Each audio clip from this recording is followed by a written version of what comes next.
Halo, apa kabar semuanya? Semoga kita diberikan kesehatan selalu, biar kita terus bisa mempelajari ilmu-ilmunya. Semoga kita juga dimudahkan dalam mempelajari atau mengamalkannya. Oke, amin. Yang belum berdoa, yuk kita berdoa dulu. Oke, sip. Nah, kita lanjutkan ke materi selanjutnya. Itu masih kita bahas bab gedenya, itu tentang induksi elektromagnetik. Nah, sekarang akan kita bahas subpokok bahasanya adalah itu kegel induksi akibat dari perubahan induksi magnet. Oke. Tapi sebenarnya ntar kita jelaskan kenapa bisa terjadi perubahan induksi magnet. Karena yang kita kenal kan induksi magnetik itu biasanya kan homogen, itu kan ya serba sama, nggak bisa diubah-ubah. Oke, ini ya kita bisa mengubahnya. Oke, sip. Nah, yang namanya GGL induksi tadi di awal kita bicara selalu pokoknya ya, artinya yang namanya GGL induksi itu terjadi kalau ada perubahan flux kan ya.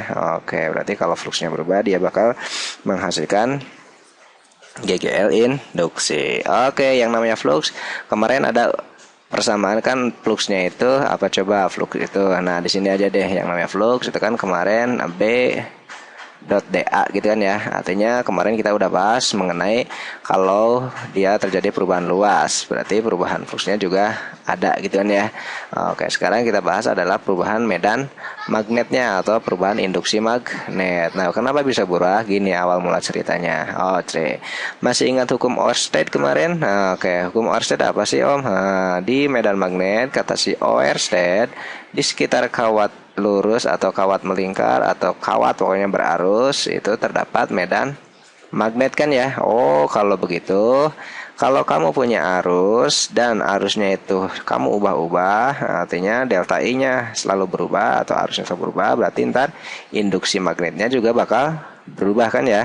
Oke, kalau induksi medan magnetnya berubah, berarti fluxnya berubah tidak? Ya berubah tuh dari persamaan ini. Oh, berarti kalau medan magnet atau induksi magnetnya berubah, berarti fluxnya berubah. Kalau fluxnya berubah, berarti dia akan menghasilkan GGL induksi. Oke, nah itu yang dimaksud dengan GGL induksi akibat perubahan induksi magnet. Nah, ini salah satu prinsip dasar pembuatan dari transformator atau trafo, alat untuk mengubah suatu besar tegangan. Nah, ini saya udah punya gambar tereng tuh, itu gambarnya tuh. Ini misalkan kamu punya baterai, ada hambatan, berarti kan kalau baterai dihubungkan sama hambatan bakal mengalir yang namanya arus listrik nih di sini sebesar I anggapan ya. Oke. Ini kalau R-nya ada tanda gini berarti R-nya dapat diubah-ubah. Kalau R-nya dapat berubah-ubah berarti arus yang mengalir juga berubah-ubah. Kalau arus yang mengalirnya yang melewati kumparan ini berubah-ubah berarti di sini induksi magnetnya juga bakal berubah. Kalau induksi medan magnetnya berubah berarti fluxnya juga berubah. Kalau fluxnya berubah ya balik lagi dia akan menghasilkan GGL induksi. Nah, disebutnya antar induktansi diri karena bekerja pada dirinya sendiri. Nah, ntar kalau misalkan ada tetangganya yaitu ntar prinsip kerja dari transformator. Jadi transformator ini terpisah nih. Artinya kalau ininya berubah, nah ini ntar bakal terjadi GGL induksi juga di sini akibat perubahan induksi magnet di tetangganya. Oke, karena ini bekerja pada dirinya sendiri, berarti ntar disebutnya induktansi diri atau induksi diri. Oke, berarti GGL yang dihasilkannya begitu boleh dibikin persamaan induksinya itu awalnya boleh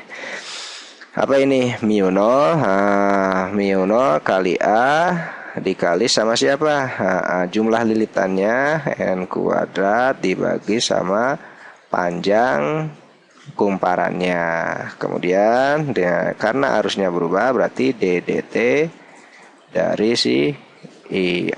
Nah, ini bisa perubahannya kecil atau perubahannya gede, bebas saja ini mah. Kalau misalkan persamaannya fungsi diferensial ya berarti fungsi diferensial atau apa namanya itu DT atau DI per DT gitu kan ya. Nah, ini mah bebas saja atau boleh kamu di sini delta I per delta T ya, silahkan saja. Oh, dengan siapa Om?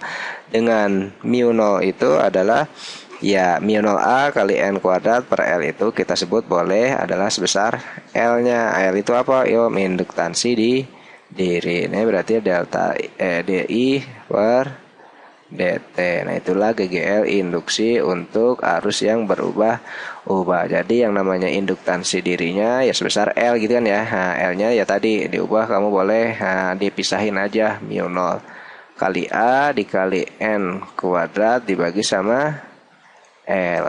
Nah, itulah untuk persamaan apa itu. Nah, dengan keterangannya udah pada tahu kan ya. A itu luas ininya nih. A itu luas. Nah, luas apanya Om? Luas kumparannya. Kemudian L itu panjang kumparan atau panjang selenoidanya. Mu L kamu udah tahu permeabilitas nilainya 4V 10 pangkat min 7 kan ya. Terus apa lagi yang belum? Nah, N itu jumlah lilitannya atau banyaknya lilitan. Nah, kemudian ini itu arus. Jadi boleh kamu pakai persamaan yang ini ketika si L-nya kamu harus cari dulu gitu kan ya. Artinya disembunyikan dalam soal yang nah ini persamaan yang satu. Ini persamaan yang keduanya ketika ininya diubah jadi ya sebesar L.